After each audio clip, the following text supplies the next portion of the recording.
আগামী নির্বাচন পিআর পদ্ধতিতে হবে কিনা সেই সিদ্ধান্ত দেশের রাজনৈতিক দলগুলোই নেবে বলে মন্তব্য করেছেন প্রধান উপদেষ্টার প্রেস সচিব শফিকুল আলম। এ বিষয়ে সরকারের বক্তব্য কম হয় ভালো বলে মনে করছেন তিনি।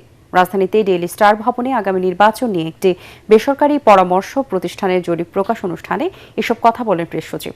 জরিপের ফলাফলের হিসেব ধরে তিনি বলেন, দেশের প্রায় ৯৫% মানুষের ভোট দিতে চাওয়া মানেই সামনে ইনক্লুসিভ নির্বাচন হবে। চলতি মাসে চলা এই জরিপে অংশ নেয় ১০,৫০০ ভোটার। জরিপের ফলাফলে দেখা যায় ২০২৬ সালের ফেব্রুয়ারিতেই জাতীয় নির্বাচন অনুষ্ঠিত হওয়া উচিত, এমন মত দিয়েছেন দেশের ৮৬.৫% ভোটার।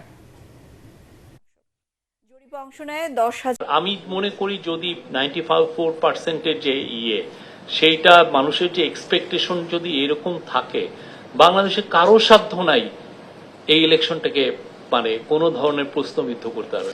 তারা তাদের ফিউচারটা ডিসাইড করছেন কিভাবে কোন পথে যাবে, আপার হাউস না কোন হাউস, এটা এর মধ্যে গভর্নমেন্টের মিনিমাম কোনো সংশ্লিষ্টতা নাই। এই বিষয়ে গভর্নমেন্ট কোনো মানে যত কম কথা বলা যায়।